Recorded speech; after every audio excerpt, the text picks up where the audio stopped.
Hai, Assalamualaikum warahmatullahi wabarakatuh. Apa khabar semua? Cikgu harap semuanya berada dalam keadaan sihat walafiat dan ceria-ceria selalu. Baiklah, hari ini kita akan sambung dengan tajuk entiti perniagaan. Apakah itu entiti perniagaan?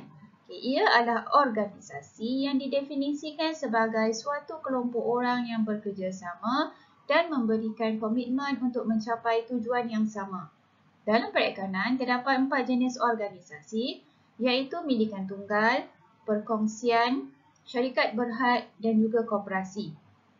Keempat-empat organisasi ini dibezakan dari segi aspek pemilikan, keuntungan dan kerugian, sumber modal, tanggungan liability, pengurusan perniagaan, undang-undang dan juga faktor pemilihan. Okey, kita pergi kepada yang pertama iaitu milikan tunggal. Apakah ciri-ciri perniagaan milikan tunggal? Okey, dari segi pemilikan, ianya dimiliki oleh seorang pemilik. Dari segi sumber modal, ianya disumbangkan oleh pemilik perniagaan. Ianya menanggung liability yang tidak terhad. Dari segi undang-undang, ianya berdaftar di bawah Akta Pendaftaran Perniagaan. Dan untuk milikan tunggal ini, untung atau rugi sepenuhnya adalah kepada pemilik itu sendiri. Dari segi pengurusan perniagaan, ianya diuruskan oleh pemilik dan dibantu oleh ahli keluarga atau saudara.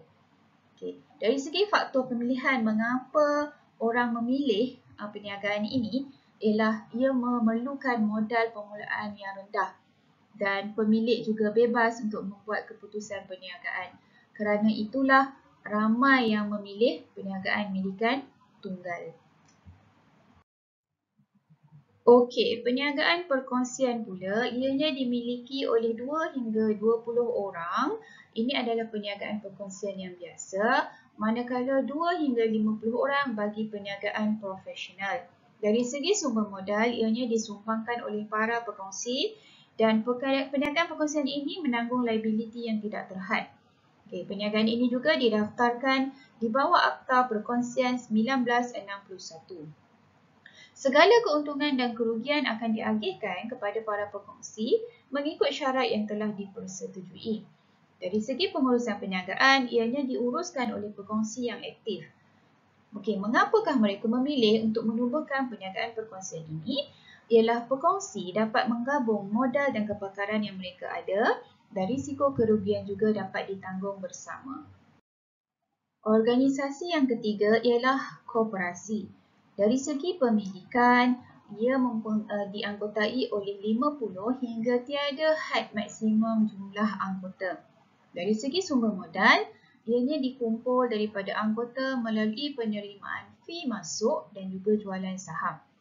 Dari segi tanggungan liability, ianya terhad terhadap setakat sumbangan modal yang dilaburkan. Ianya berdaftar di bawah Akta Koperasi 1993. Sebarang keuntungan dan kerugian ianya diagihkan kepada anggota koperasi dalam bentuk dividen. Okay. Biasanya dividen ini akan diberi apabila mendapat keuntungan. Dari segi pengurusan perniagaan, ianya diuruskan oleh anggota lembaga koperasi atau ALK yang dilantik dalam mesyuarat agung tahunan. Apakah yang menyebabkan mereka memilih untuk menubuhkan koperasi? Ianya diurus dan dikendalikan oleh anggota yang mempunyai objektif yang sama dan ia berupaya mengumpul modal yang besar. Okey, seterusnya ialah syarikat berhad. Apakah ciri-cirinya? Dari segi pemilikan, ia mempunyai 2 hingga 50 orang pemegang saham. Yang ini adalah untuk syarikat sendirian berhad. Ya. Manakala 2 orang hingga tiada had maksimum pemegang saham. Ini adalah kategori syarikat awam berhad. Yang mana syarikat awam berhad ini akan disenaraikan di dalam bursa saham. Sumber modal pula ianya diperolehi daripada pemegang saham melalui terbitan saham dan langganan saham. Dari segi liability, liability terhad hanya setakat sumbangan modal yang dilaburkan oleh pemegang saham sahaja. Syarikat berhad ini berdaftar di bawah Akta Syarikat 1965. Sebarang keuntungan akan diagihkan kepada pemegang saham dalam bentuk dividen. Ada kadar peratusan yang ditetapkan mengikut share, sama ada share keutamaan ataupun share biasa. Pengurusan perniagaan ianya diuruskan oleh ahli lembaga pengarah yang dilantik dalam mesyuarat agung tahunan. Apakah faktor pemilihan yang menyebabkan mereka memilih untuk menubuhkan syarikat berhad? Ianya berupaya untuk mengumpul modal yang lebih besar dan mempunyai tanggungan liability yang terhad. Okey, kita cuba buat soalan. Tentukan sama ada pernyataan berikut betul atau salah. Yang pertama, perniagaan jenis perkongsian dikenakan cukai pendapatan syarikat. Betul ke? Jawapannya ialah salah. Mengapa salah? Kerana cukai pendapatan syarikat akan dikenakan kepada organisasi jenis syarikat sahaja. Baik, yang kedua, kedai roti Morgan menanggung liability tidak terhad. Betul atau salah? Ya, jawapannya betul kerana kedai roti Morgan ini adalah organisasi milikan tunggal. Apakah maksud liability tidak terhad? Ialah harta benda peribadi pemilik atau pekongsi akan digunakan untuk menjelaskan hutang jika perniagaan tidak berkemampuan membayar hutang semasa pembubaran. Yang ketiga, adakah koperasi mengagihkan keuntungan dalam bentuk dividen kepada anggotanya? Ya, jawapannya betul. Koperasi mengagihkan keuntungan dalam bentuk dividen.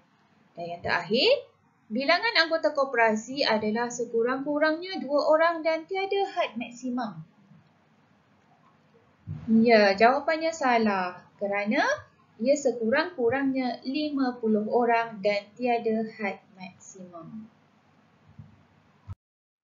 Okey, itu sahaja buat masa ini. InsyaAllah cikgu akan sambung lagi pada video yang akan datang. Semoga perkongsian kali ini bermanfaat untuk semua.